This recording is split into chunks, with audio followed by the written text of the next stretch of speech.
आजमगढ़ लोकसभा लालगंज क्षेत्र के निजामाबाद एक मैरिज हॉल में बीएसपी पार्टी के लोकसभा लालगंज की प्रत्याशी की घोषणा एवं कार्यकर्ता बैठक किया गया। वहां पर उपस्थित लालगंज लोकसभा प्रत्याशी ने कहा कि आज निजामाबाद सरजमी पर बीएसपी पार्टी के वरिष्ठ नेता हरिश्चंद्र गौतम, विजय प्रताप, घनश्याम चंद्र खरवार, विनोद चौहान, ओमकार शास्त्री, पूर्व प्रदेश अध्यक्ष भीम राजभर की उपस्थिति में आज मुझे लालगंज लोकसभा सीट से चुनाव लड़ने की घोषणा हुई। मैं बीएसपी पार्टी के राष्ट्रीय अध्यक्ष सुश्री बहन कुमारी मायावती जी और राष्ट्रीय कोऑर्डिनेटर आकाश आनंद जी बहुत बहुत आभारी हूँ। मुझे जिस विश्वास के साथ लालगंज लोकसभा का प्रत्याशी चुना गया है, मैं आसाराम विश्वास दिलाता हूं कि मैं लालगंज लोकसभा की सीट जीतकर बीएसपी पार्टी के राष्ट्रीय अध्यक्ष बहन कुमारी मायावती के हाथों को मजबूत करूंगी। और कहा कि जिस तरह मुझे अपार लोगों का स्नेह और प्यार मिल रहा है, यह मेरे लिए काफी सुबह की बात है। वहां पर उपस्थित कार्यकर्ताओं का आभार व्यक्त करते हुए कहा कि जिस तरह मुझे लालगंज की 5 विधानसभा में 5 विधानसभा अध्यक्ष मेरे साथ कंधा से कंधा मिलाकर चल रहे हैं, ये बहुत ही सराहनीय है। और कहा कि जिस तरह हमारे मान्यवर काशीराम साहब ने एक वोट एक नोट का नारा देकर समाज को अपना हद, अधिकार और स्वाभिमान जीने के लड़ाई लड़े थे, इसी नारे के साथ में लालगंज लोकसभा में चुनाव लड़ूंगी और जीतकर अपने सर समाज की लड़ाई लड़ूंगी। मीडिया कर्मी से बात करते हुए डॉक्टर इंदु चौधरी ने वर्तमान सरकार पर पांच करते हुए कहा कि जिस तरह कागजों में ही इनका विकास दिख रहा है, अगर मैं लालगंज लोकसभा से चुनाव जीतती हूं तो किस तरह कार्य किया जाता है मैं वर्तमान सरकार को बता दूंगी। जिस तरह गाँव में लोगों के लिए रोड की व्यवस्था, नाली की व्यवस्था और आवास की व्यवस्था नहीं है, उसे मैं पूर्ण रूप से काम करूंगी और लोगों चरण का हक अधिकार दिलाऊंगी। और कहा कि बहन जी जिस तरह सर समाज से जुड़ी रहती हैं, इस तरह और कोई अन्य पार्टियों नहीं जुड़ी रहती। बहन जी दबे कुचले शोषित समाज के लिए हमेशा बात विमर्श और लोगों को हित की लड़ाई लड़नी है। आई सुने क्या कुछ कहे लालगंज लोकसभा प्रत्याशी डॉक्टर इंदु चौधरी।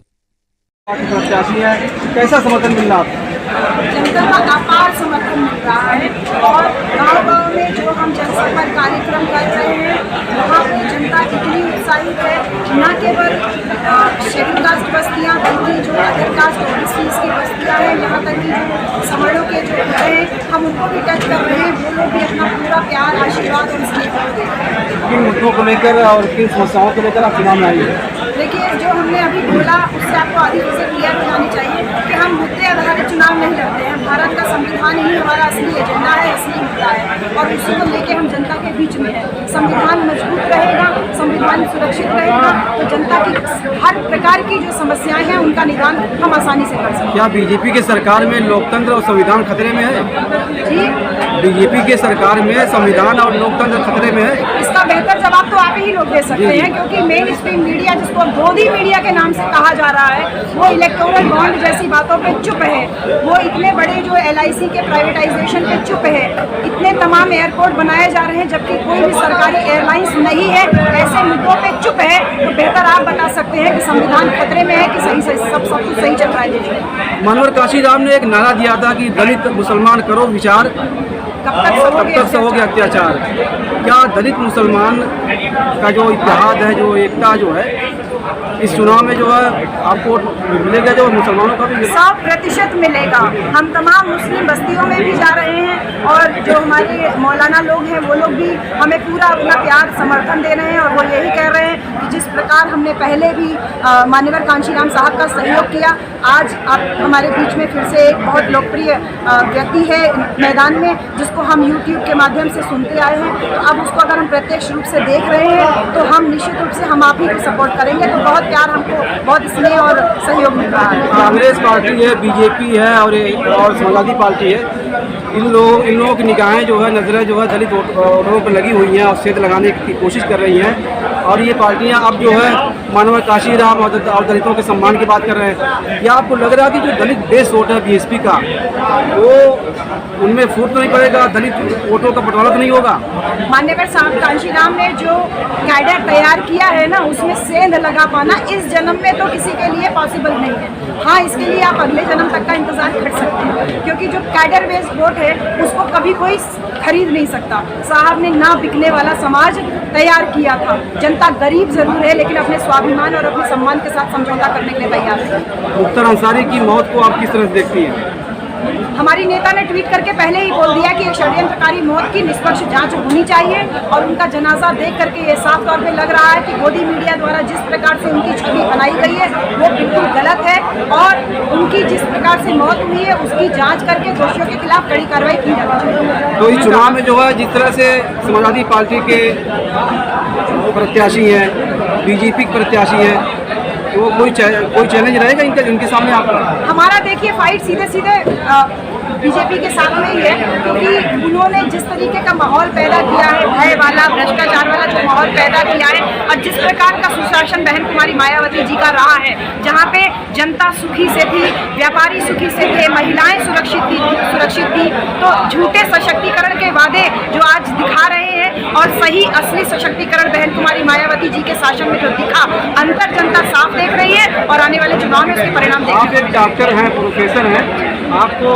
चुनाव क्यों लड़ना पड़ा, आपको राजनीति क्यों होना पड़ा, और आपका राजनीतिक सफर क्या है, कहाँ? देखिए, अगर आपने इकोनॉमिक्स पढ़ी है तो ये इसमें इकोनॉमिक्स में एडम स्मिथ का एक स्टेटमेंट है कि अच्छी मुद्रा बुरी मुद्रा को चलन से बाहर कर देती है। अगर अच्छे लोग राजनीति में नहीं आएंगे तो बुरे लोग राजनीति से उनको बाहर कर देंगे। तो ये हमारी जिम्मेदारी है कि अगर हम चाहते हैं कि अगर राजनीति में जो व्याप्त व्यापारीकरण है, राजनीति में जो व्याप्त अपराधीकरण है, राजनीति में जिस प्रकार से जो भ्रष्टाचार हावी हो रहा है, उसको अगर दूर करना है तो आपको पढ़े लिखे और एकदम साफ सुथरी छवि वाले, बिना कोई आपराधिक रिकॉर्ड वाले प्रत्याशियों को ही जिताना चाहिए।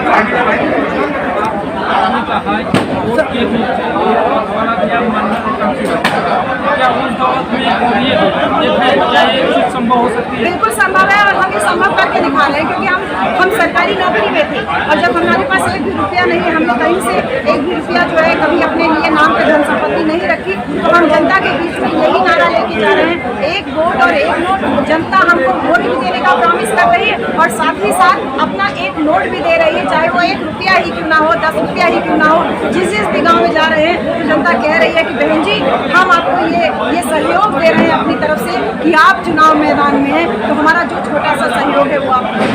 मैडम, ये आरोप लगाता है कि पैराशूट कैंडिडेट है, जीतने के हालात में नहीं है, इसलिए एक वोट का नारा। देखिए, जिसके पास मुंह है वो कुछ भी बोल सकता है। राजेश सुल्तानपुर मेरा घर है, यही वो पहले आजमगढ़ जिले में था। ननिहाल मेरा नरियाव है, वो भी पहले आजमगढ़ जिले में था, अभी वो अम्बेडकर नगर जिले में हो गया। पैराशूट कैंडिडेट जो लोग कह रहे हैं वो टोटली अनसोशल लोग हैं, जिन्होंने शायद कभी समाज में निकल करके लोगों के बीच में उनके दुख दर्द को नहीं जाना। हम लगातार 12 साल से आजमगढ़ ही नहीं बल्कि पूर्वांचल के तमाम जिलों में अपने लोगों को जागरूक कर रहे हैं, बहुजन मिशन मूवमेंट के प्रति प्रेरित कर रहे हैं। तो जो लोग इस प्रकार की बातें कर रहे हैं, मुझे लगता है कि उनको जनता के बीच में निकल करके जनता से हकीकत लेनी चाहिए। शायद वही जनता के बीच में नहीं आए, इसलिए इस तरीके की बातें कर रहे हैं। अच्छा मैडम, लालगंज की जनता के लिए आपका प्रथम मुद्दा क्या रहेगा? जी, एक बार फिर से बोलें। लालगंज की जनता के लिए आपका प्रथम मुद्दा क्या है? लालगंज की जनता को जितनी करीब से पिछले 12 साल से, मैंने कहा ना, पहला सामाजिक जो कार्यक्रम हमने किया वो लालगंज के पौड़ी कला गांव से, लालगंज ब्लॉक से किया।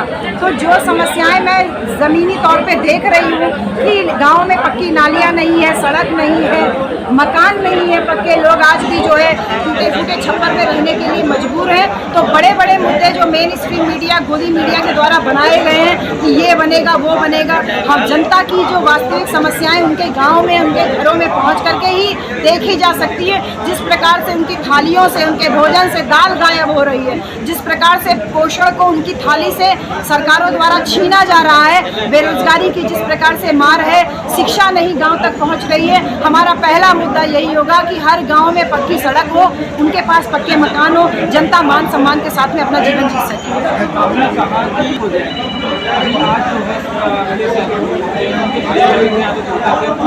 जी बिल्कुल पहुंचे होंगे ना। हमारी नेता ने ट्वीट जब किया, जिस दिन उनका जनाजा निकला, जिस दिन उनका इंतकाल हुआ, जिस दिन जनाजा निकला, उस दिन की मैं बात कर रही हूँ। उस दिन हमारी नेता इकलौती ऐसी नेता थी जिन्होंने भूखर होकर के इस षड्यंत्रकारी मौत की निष्पक्ष जांच की बात की। और आज उनके इंतकाल के, उनके जनाजे के 1 हफ्ते बाद रहनुमा तथाकथित जो बन रहे थे, उनको होश आया कि अरे ये तो राजनीति का दौर चल रहा है, चुनावी दौर चल रहा है, कहीं हम पीछे ना रह जाएं। इसलिए वो एक चुनावी माहौल बनाने के लिए वो अंसारी जी के घर पहुंचे। आपके बीच में चल रहा है वही आपकी हकीकत में समस्याओं का समाधान कर सकता है, आपके सुख दुख में वो हिस्सेदार बन सकता है। उसकी शिक्षा, उसकी योग्यता, उसका गैर आपराधिक जो गैर राजनीतिक और गैर आपराधिक जो उसका बैकग्राउंड है, उसको देकर के वोट करें। भारतीय जनता पार्टी के तमाम बड़े बड़े लीडर प्रचार प्रसार के लिए आगे बढ़ा रहे हैं। आपके पार्टी की जो बड़ी बहन मायावती जी कब निकलेंगी? जी बिल्कुल आएंगी।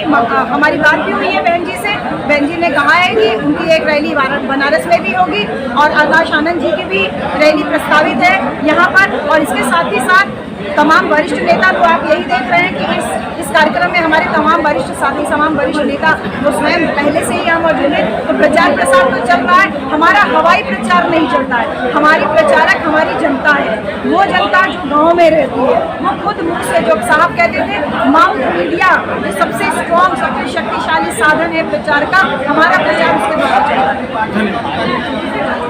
Thank you.